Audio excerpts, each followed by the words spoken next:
नमस्कार, धीरज sir commerce classes में आपका एक बार फिर से हार्दिक स्वागत है। बहुत सारे विद्यार्थियों का ये कहना है कि 2023 का जो एग्जामिनेशन पेपर है बिजनेस स्टैटिस्टिक्स का, जो बीकॉम के विद्यार्थियों के लिए बहुत ही ज़्यादा महत्वपूर्ण है, उस पर वीडियो बनाई जाए। तो काफ़ी कमेंट्स भी आए, कुछ बच्चों ने व्हाट्सएप पर भी हमें भेजा कि सर इसके वीडियो आपके पास अगर हो तो आप इसको ज़रूर हमें लिंक शेयर कीजिए। अरे भाई, जब वीडियो होगी जब तो हम लिंक शेयर करेंगे, जब वीडियो ही नहीं है तो कहाँ से उसका लिंक शेयर करेंगे। फिर मैंने सोचा कि भाई अगर इतने सारे बच्चों का सुझाव आ रहा है तो 2023 बिजनेस स्टैटिस्टिक्स के ऊपर ये वीडियो ज़रूर बननी चाहिए। अब सवाल ये उठा है कि भाई इसका प्रश्न पत्र कहाँ है, तो फिर हमने उसी मैसेज को ही जो है उन लोगों ने कमेंट किया था, उसी में ही हमने रिप्लाई किया कि भाई अगर आपके पास क्वेश्चन पेपर है तो आप भेजिए। तो एक सब्सक्राइबर स्टूडेंट्स जो बुलंदशहर के रहने वाले हैं, उन्होंने इसको भेजा, तो उनसे पता चलता है कि इस पेपर की जो डिमांड है वो ज़्यादा है। लोगों में, बहुत सारे बच्चों में यह इस बात की रिक्वायरमेंट है कि 2023 का जो सॉल्यूशन है वो आप तक ज़रूर पहुंचाया जाए। इसलिए हमने एक कोशिश की और आपको यह सॉल्यूशन 2023 के एग्जामिनेशन पेपर का, जो कि बिजनेस स्टैटिस्टिक्स का बीकॉम के विद्यार्थियों के लिए बहुत ही ज़्यादा महत्वपूर्ण है, क्योंकि अलग अलग यूनिवर्सिटी में अलग अलग प्रकार के विद्यार्थियों के लिए बीए में भी स्टैटिस्टिक है, बीकॉम में भी स्टैटिस्टिक्स है, बीबीए में भी है, एमबीए में भी है, लेकिन सबके सिलेबस अलग अलग हैं और कॉलेजों का भी हिसाब किताब कुछ अलग ही चल रहा है। मान लीजिए किसी कॉलेज में केजी पब्लिकेशन की बुक पढ़ाई जा रही है, किसी में स्वाति पब्लिकेशन की पढ़ाई जा रही है, किसी में किसी राइटर की, किसी में किसी राइटर की। अब कोई भी स्टूडेंट एक ही राइटर की बुक पढ़ सकता है। अब मान लीजिए उसने स्वाति पब्लिकेशन की पढ़ ली है, अब केजी पब्लिकेशन से कोई प्रश्न आ गया, उसके माइंड में एक बार तौर तरीके तो भाई पता है, लेकिन वो आंसर में कंफ्यूज हो जाएगा, पता नहीं इसका सॉल्यूशन सही है या गलत है। इसलिए उसी सभी को ध्यान में रखते हुए हमने सोचा कि भाई 2023 का सॉल्यूशन आपको ज़रूर देना चाहिए। अगर ये वीडियो आपके पास पहुंचती है या इसका लिंक आपके पास मिल रहा है और आप इस पर समझ रहे हैं और आपको लगता है कि मेरा एक फ्रेंड जो बीकॉम में है, जो इस बार उसको फर्स्ट सेमेस्टर में बिजनेस स्टैटिस्टिक्स पेपर को ज़रूर वो एग्ज़ाम में देगा, तो आप इस वीडियो को ज़रूर उसको शेयर कीजिए। अगर वो स्टूडेंट बीए का है या बीबीए का है तो भी आप अपने उस मित्र को इस वीडियो का लिंक अवश्य शेयर कीजिए। और ये क्योंकि एग्जामिनेशन पेपर का सॉल्यूशन है तो इसलिए और भी खास महत्वपूर्ण हो जाता है।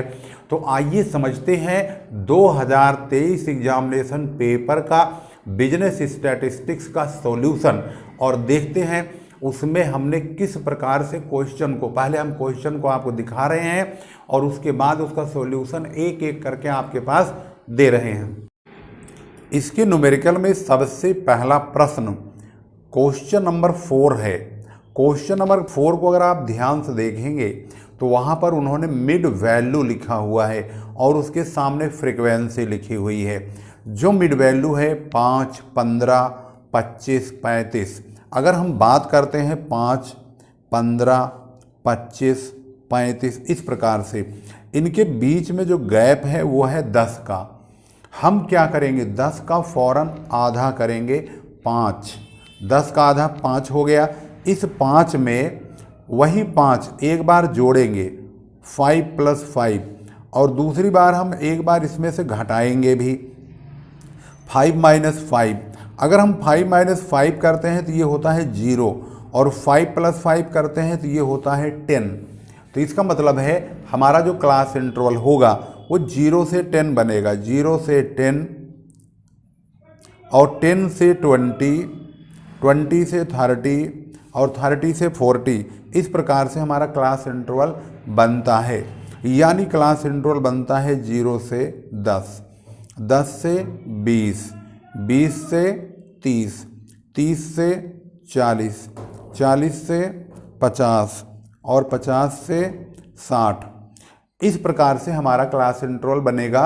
मिड वैल्यू में फ्रीक्वेंसी कभी नहीं बदलती। क्वेश्चन में कहा है इसको लेस देन और मोर देन दो प्रकार की कुमुलेटिव फ्रीक्वेंसी में आप प्रेजेंट कीजिए।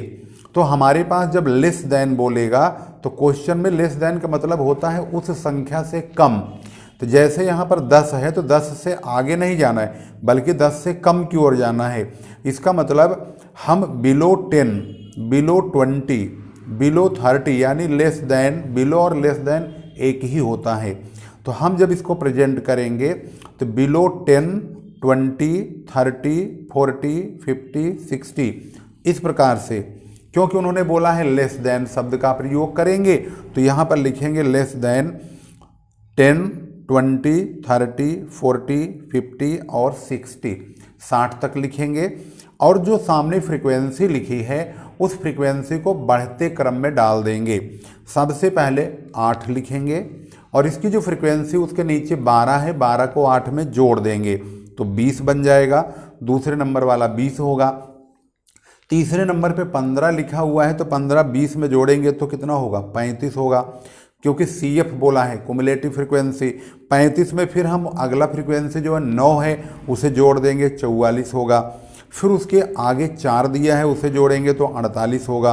और फिर लास्ट में 2 दिया हुआ है उसे जोड़ेंगे तो ये 50 हो जाएगा।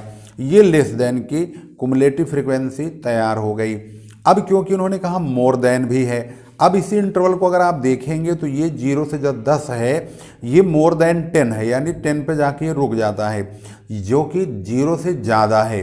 अगर 0 से ज़्यादा है तो इसे हम more than 0, more than 10, more than 20, more than 30, more than 40, more than 50 इस प्रकार से प्रेजेंट करेंगे। तो यहाँ पर मोर देन 10, 0, 10, 20, 30, 40 और 50, यानी इसका प्रेजेंटेशन जो होगा वो 0, 10, 20, 30, 40, 50 ऊपर से हम यहाँ मोर देन लगा देंगे। इसका मतलब है ये more than 0, more than 10, more than 20, more than 30। इसकी जो फ्रीक्वेंसी होगी वो हम इस बात को आप ध्यान रखेंगे कि इसका जब प्रेजेंटेशन होगा वह इस प्रकार से होगा कि जो फ्रीक्वेंसी बुक में दी हुई है उसको हम नीचे से बढ़ते क्रम में ऊपर की ओर लाएंगे। तो नीचे सबसे पहले होगा 2 में अगला नंबर जो नीचे दिया हुआ है 4 उसे जोड़ देंगे 6 होगा। 6 के ऊपर जो नंबर दिया हुआ है तीसरे नंबर की यहाँ पर फ्रीक्वेंसी उसको हम इसमें जोड़ देंगे। 9 जो दिया है 9 6 में जुड़ जाएगा तो 15। उसके ऊपर जो नंबर दिया हुआ है 15 उसे जोड़ देंगे तो 30। 30 में जो 12 लिखा हुआ है दूसरे नंबर का ऊपर से उसे जोड़ेंगे तो 42, यानी नीचे से बढ़ते क्रम में जाएंगे और ऊपर यहाँ पर टॉप लेवल पर CF का अंतिम बिंदु होगा। लेस देन में नीचे से ऊपर से नीचे की ओर टोटल होगा और मोर देन में नीचे से ऊपर की ओर टोटल हो जाएगा। अब पहुँचते हैं क्वेश्चन नंबर 5 में, जो कि हमारा अगला न्यूमेरिकल है। क्वेश्चन नंबर 5 को जब आपने पढ़ा तो उस क्वेश्चन में लिखा हुआ है कि जो संख्या है टोटल आइटम वो 10 है। हमने यहाँ पर सीरियल नंबर डाल दिया, 1 से लेकर 10 तक की संख्या डाल दी। और क्वेश्चन में ये भी लिखा है कि जो दूसरा आइटम है वो 8 है, यानी दूसरा पद। तीसरा पद 12 है, पांचवा पद 19 है। इसके बाद आगे ये सारे संख्या खाली है, ना तो छठे, सातवें, आठवें, नौवें, 10वें इन सब के पदों का नंबर नहीं है। इसका मतलब जो वो सॉल्यूशन मांग रहा है वो दिए हुए डाटा में से ही प्रेजेंट करना होगा और इसी में से सॉल्व करना होगा। तो इन्होंने कहा भाई फर्स्ट क्वार्टाइल यानी प्रथम चतुर्थक बताइए। तो Q1 इक्वल टू होता है value of n+1 upon 4th item. इसकी जब वैल्यू रखेंगे तो इसका जो आइटम नंबर टोटल है वो 10 संख्याएं हैं, तो 10+1 अपॉन 4th आइटम यानी 11 अपॉन 4th आइटम होगा। यहाँ पर TH आइटम भी लिख दीजिए, 11 अपॉन 4th आइटम। इसको लिखने के बाद इसका जब सॉल्यूशन आगे बढ़ाएंगे तो ये काटेंगे तो 2.75 आइटम आएगा। तो इसका मतलब होता है दूसरा आइटम तो है ही है, लेकिन 0.75 से ये तीसरे में भी घुस रहा है। तो हम यहाँ लिखेंगे दूसरा आइटम प्लस 0.75 यहाँ डालेंगे, तीसरे में से दूसरे आइटम को घटाएंगे। तो दूसरा आइटम हमारा है 8। उसके बाद 0.75 हम बाहर लगाएंगे तीसरा आइटम है 12, 12 में से 8 को माइनस करेंगे यानी दूसरे को, तो यहाँ आएगा 4, 4 की मल्टीप्लाई 0.75 से करेंगे तो ये 3 आएगा, 8 और 3 मिलके हो गया 11 यानी 11। तो इसका मतलब ये हुआ कि जो क्वार्टाइल फर्स्ट है यानी फर्स्ट क्वार्टाइल प्रथम चतुर्थक वो 11 हो गया। अब देखते हैं क्वेश्चन नंबर 6।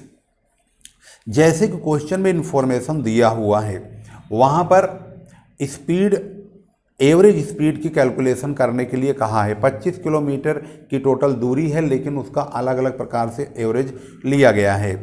स्पीड जो पहली बार दूरी तय की गई है पहले क्षेत्र की वो है 12 किलोमीटर के हिसाब से प्रति घंटा, दूसरे का 16, तीसरे का 24 और चौथे का 48। जो इसमें नंबर ऑफ स्पीड रेट्स है वो है 4, यानी 4 भागों में ये 4 बार वो स्पीड में लिया गया है, यानी 4 एवरेज लिए गए हैं स्पीड्स के। तो अब हम क्या करेंगे, जो 4 रेट लिए गए हैं स्पीड के, इसी रेट का हमें एवरेज रेट यानी एवरेज स्पीड रेट निकालना होगा।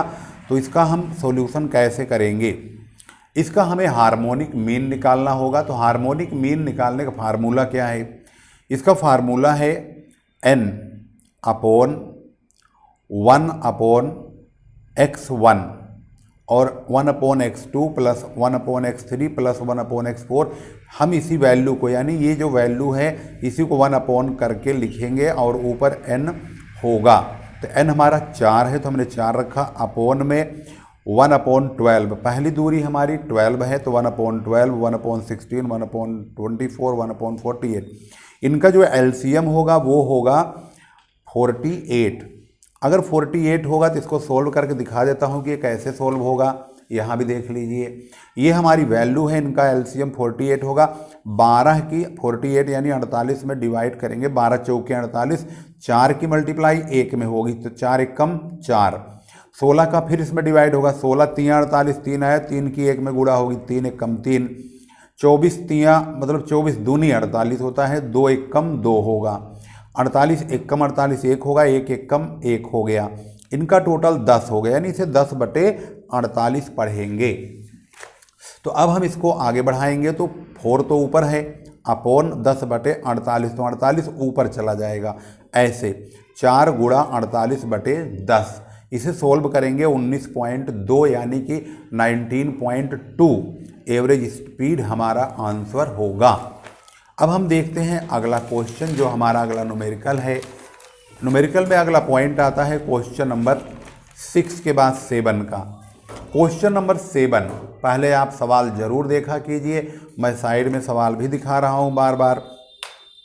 तो क्वेश्चन नंबर 7 के मुताबिक जो इन्फॉर्मेशन दी है उसके मुताबिक उन्होंने कहा है n1 यानी पहली संख्या 10 है, दूसरी संख्या 40 है, और जो ये 10 है पहली संख्या उसका जो सिग्मा x है यानी टोटल नंबर ऑफ आइटम वो 400 है, और जो दूसरी वाली संख्या है उसका है 1200, और वेरियांस इसमें दिया हुआ है 20.25, और वेरियांस जो दूसरा वाला है उसका दिया है 68.89।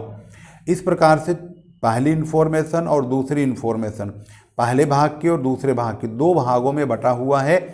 तो इनमें ये पूछा गया कि दोनों में डिस्पर्जन किसका ज़्यादा है। डिस्पर्जन का मतलब होता है सीवी, कोफिशिएंट ऑफ वेरिएंस किसका सबसे अधिक है। इसके लिए हमें कोफिशिएंट ऑफ वेरिएंस का फार्मूला लगाना होगा ये वाला, standard deviation upon mean into 100। तो इसके लिए हमें स्टैंडर्ड डेविएशन का, मीन का, और जब तक ये जानकारी आपके पास नहीं होगी आप सीबी नहीं निकाल पाएंगे। तो सबसे पहले आपको निकालना होगा मीन यानी x/1। इसका formula sigma x upon n होता है यानी 400 अपॉन 10। 400 को 10 से डिवाइड करेंगे 40 आएगा। और इसका SD निकालने के लिए ये जो वेरियांस दिया है इसका अगर हम रूट काटेंगे तो SD आएगा, वेरियांस का रूट ही SD होता है। तो ये 20.25 का रूट काटेंगे 4.5 आएगा।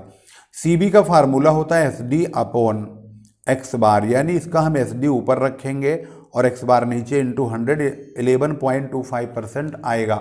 CB हमेशा परसेंट में ही प्रेजेंट किया जा रहा है। ऐसे ही दूसरे वाली सीरीज का हम देखेंगे, इसमें 1200 को 40 से डिवाइड करेंगे 30 आएगा। वेरियांस इसका लेंगे 68.89 को तो 8.3 आएगा। CB इसका अगर निकालते हैं तो SD/X बार इंटू 100 यानी 8.3 इंटू 100/30 27.67% इसका CB आया। इसका मतलब जो है जो सेकंड है, सेकंड क्लास जो यहाँ पे दो क्लास दिया गया है फर्स्ट और सेकंड, तो जो सेकंड क्लास है वो मोर वेरिएबल है, यानी इसका परसेंटेज वेरिएबिलिटी यानी CB की ज़्यादा है, तो ये अधिक वेरिएबल है। यही पूछा है कि डिस्पर्जन किसका ज़्यादा है यानी वेरिएबिलिटी किसकी ज़्यादा है, तो क्लास सेकंड की वेरिएबिलिटी फर्स्ट क्लास की अपेक्षा ज़्यादा है। अब हम देखते हैं question number next. Question number 8 को अगर आप ध्यान से देख रहे हैं तो क्वेश्चन नंबर 8 में जो डाटा दिया हुआ है उस डाटा के अकॉर्डिंग वह डाटा ऑलरेडी असेंडिंग ऑर्डर में ही है, बढ़ते क्रम में, क्योंकि माइनस की जितनी बड़ी संख्या होती है वो सबसे छोटी संख्या मानी जाती है। तो माइनस का 9.0, 6.0, माइनस का 5.0, माइनस 0.5, ये छोटे से बड़े की ओर हम इसको डाल दिए हैं। वैसे डला हुआ है ही है, हमें बनाने की ज़रूरत नहीं है, ऑलरेडी असेंडिंग ऑर्डर में ही है। क्वेश्चन में कहा कि मीडियन निकालिए और मीन निकालिए और मोड निकालिए। मीडियन का फार्मूला होता है वैल्यू ऑफ n+1/2th आइटम, यानी ये संख्या कितनी है 1 2 3 4 5 6 7 8 9, 9 + 1/2 यानी 10/2 यानी पाँचवां आइटम। अगर हम पाँचवां आइटम देखते हैं तो 1 2 3 4 5, पाँचवां आइटम है 0, इसका मतलब मीडियन वैल्यू इसकी क्या होगी 0, यानी मीडियन इसका 0 आएगा।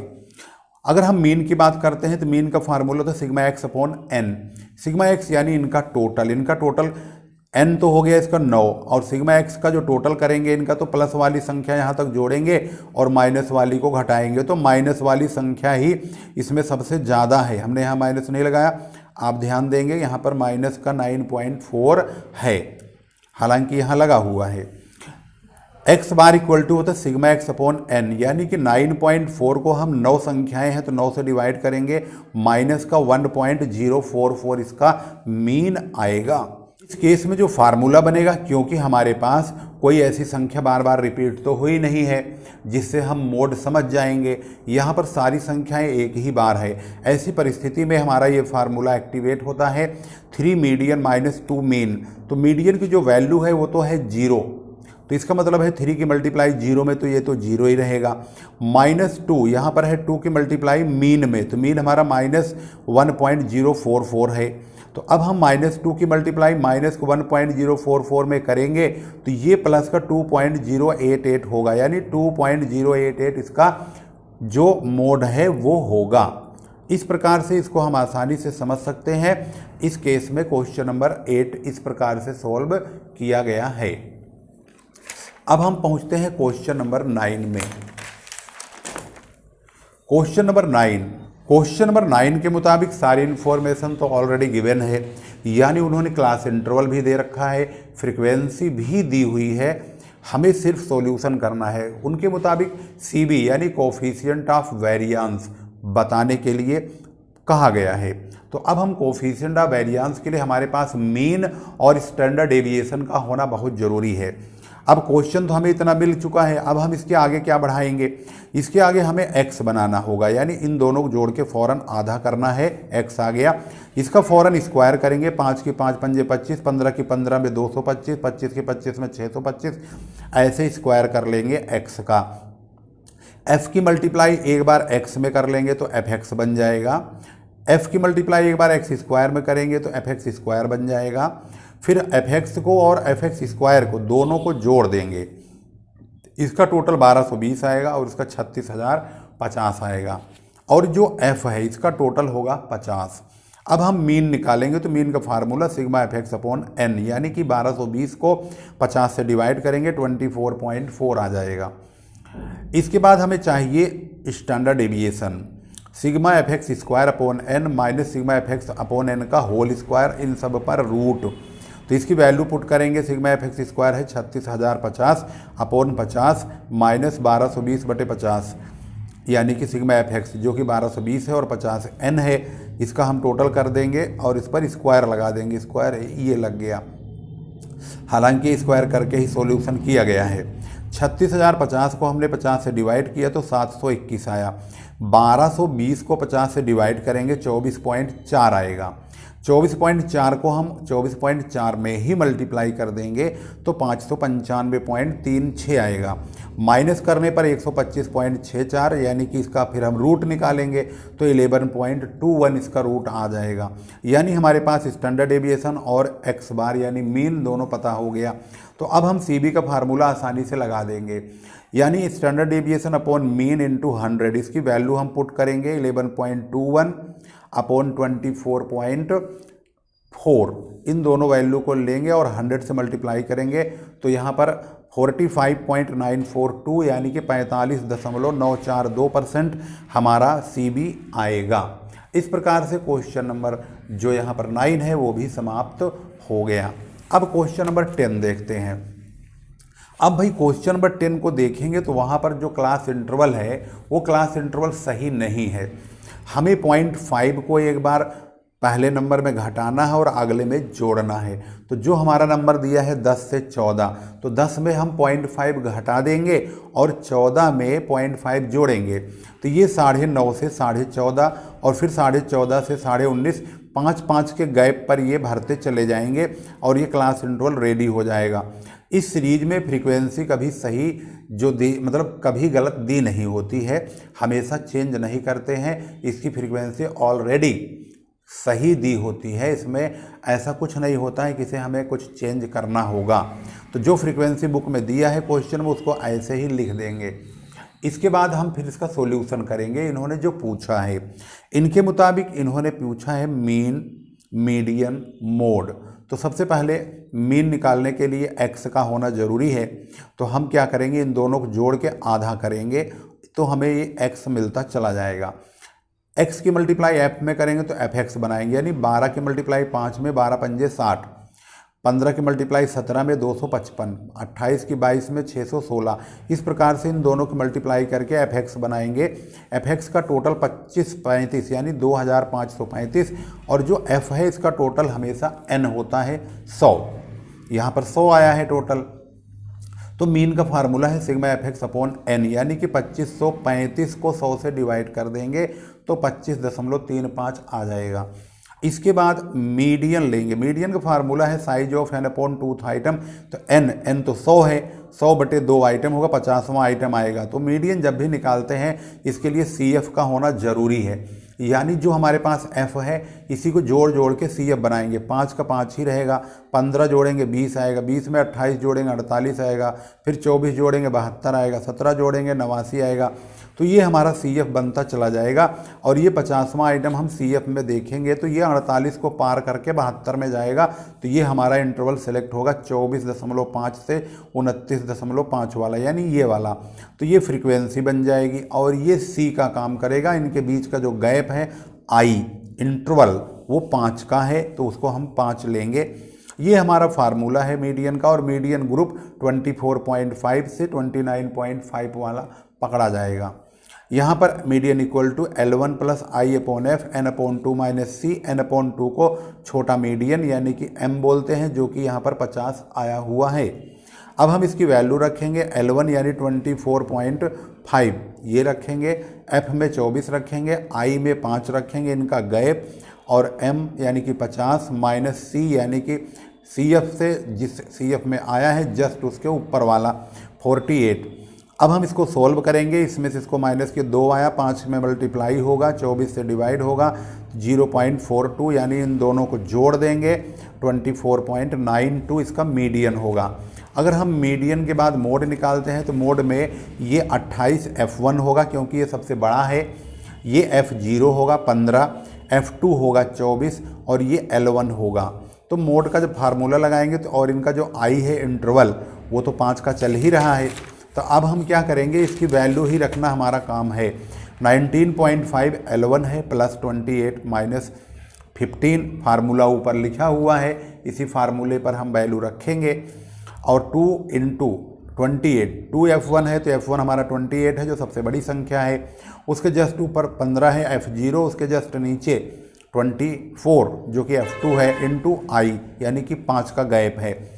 इसे सोल्व करेंगे। 28 में से 15 माइनस करेंगे 13 आएगा, 13 को 5 से मल्टीप्लाई करेंगे 65 आएगा, और 28 दूनी 56, 56 में से ये 39 माइनस करेंगे 17 आएगा। 65 को 17 से डिवाइड करेंगे 3.82, 19.5 में इसको ऐड करेंगे 23.32 यानी कि 23.32 हमारा आंसर होगा।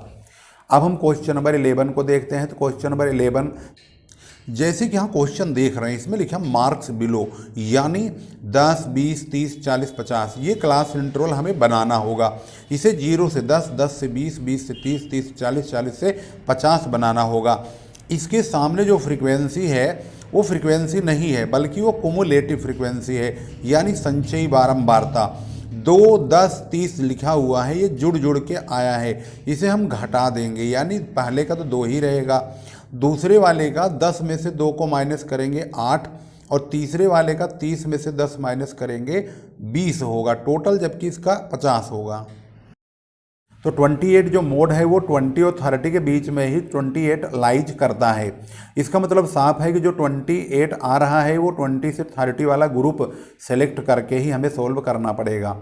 तो ये L1 होगा और ये F1 होगा, ऊपर वाला F0 होगा और ये नीचे वाला F2 होगा, यानी ये F2 का काम करेगा, ये F1 का काम करेगा और ये F0 का काम करेगा।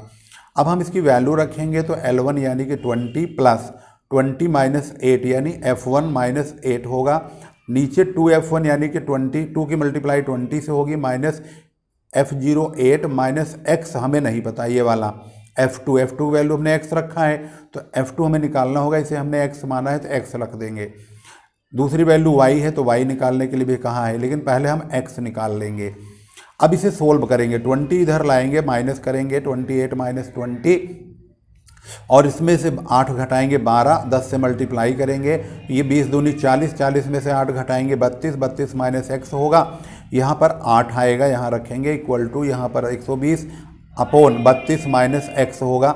8 की मल्टीप्लाई दोनों में होगी, 8 दूनी 16, 8 से 24 से 25 यानी 256 माइनस 8 की मल्टीप्लाई x में भी होगी, 8x बराबर 120।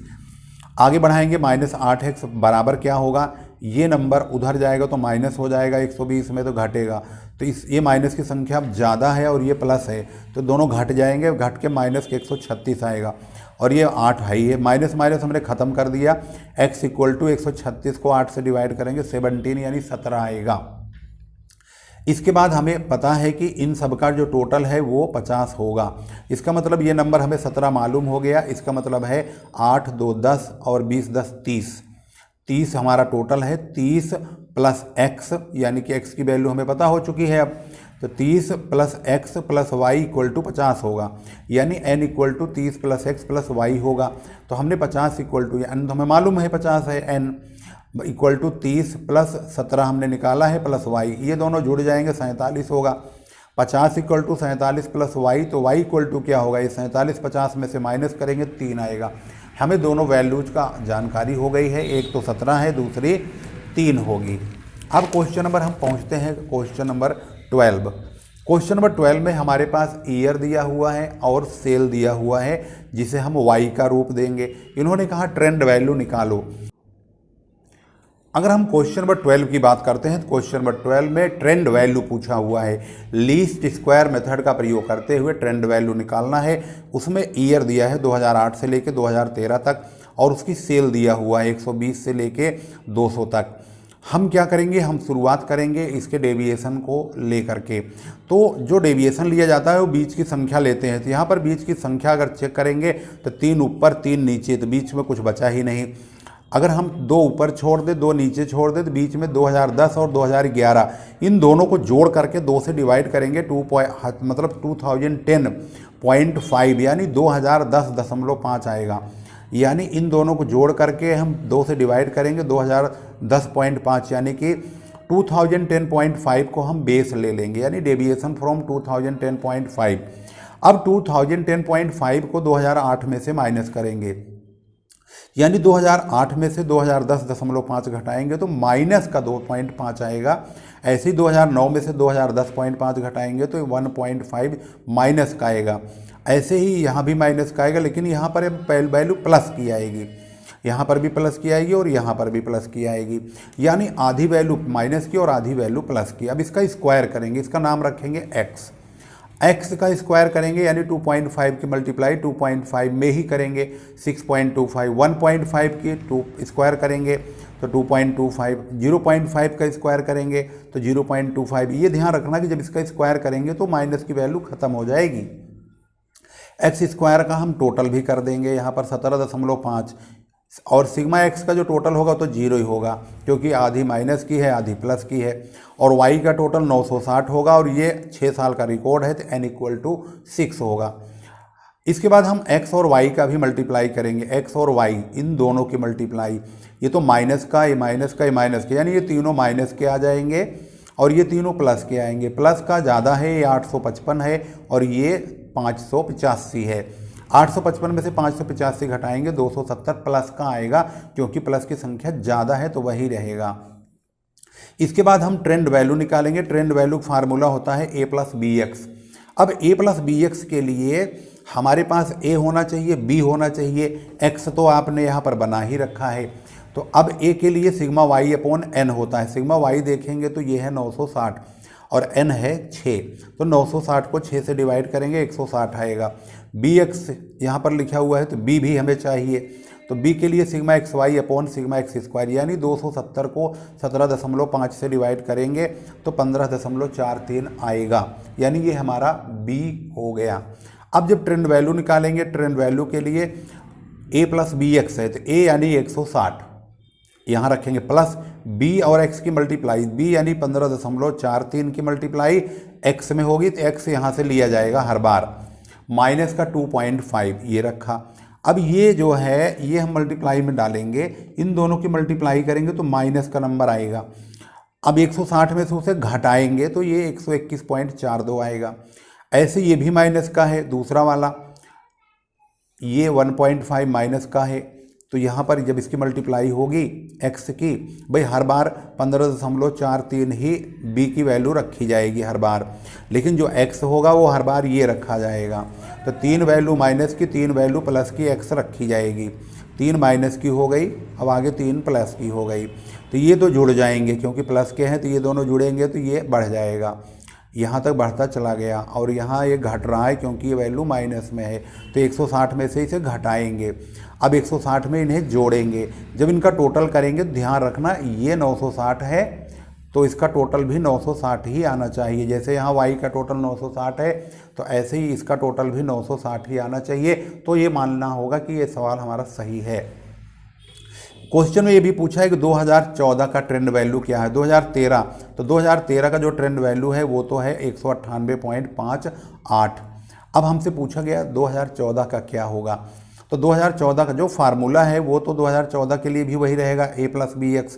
तो a की वैल्यू 160 है, b की वैल्यू आपने यहाँ देख ही रखा है 15.43 है, और x की वैल्यू यहाँ देखेंगे तो 2013 में से हमने 2010 को माइनस किया था तो 2.5 आया। अब अगर यहाँ पर 2014 रखें तो 2014 में से भी 2010 यानी 2010.5 घटाएंगे तो फिर 3.5 आएगा। इसका मतलब है 3.5 हमारा x की वैल्यू होगी, तो इन दोनों की मल्टीप्लाई करेंगे तो 54 आएगा। ये 200 मतलब 160 में 54 को जोड़ देंगे 214 आ जाएगा। इस प्रकार से 2014 का जो ट्रेंड वैल्यू है वो 214 होगा।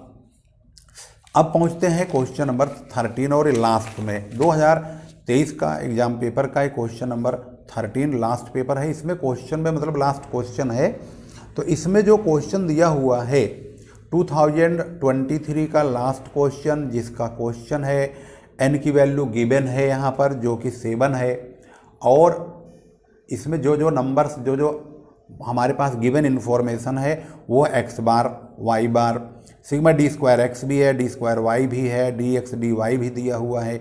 मतलब कहने का जो वैल्यू उन्होंने दिया है वो हमने यहाँ पर लिख दिया।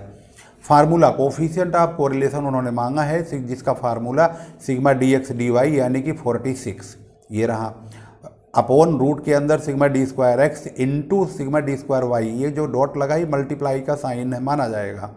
तो 28 और 76 लेंगे, दोनों को रूट मार देंगे तो मल्टीप्लाई करके रूट करेंगे तो 2128 का रूट काटेंगे तो 46.13 आएगा।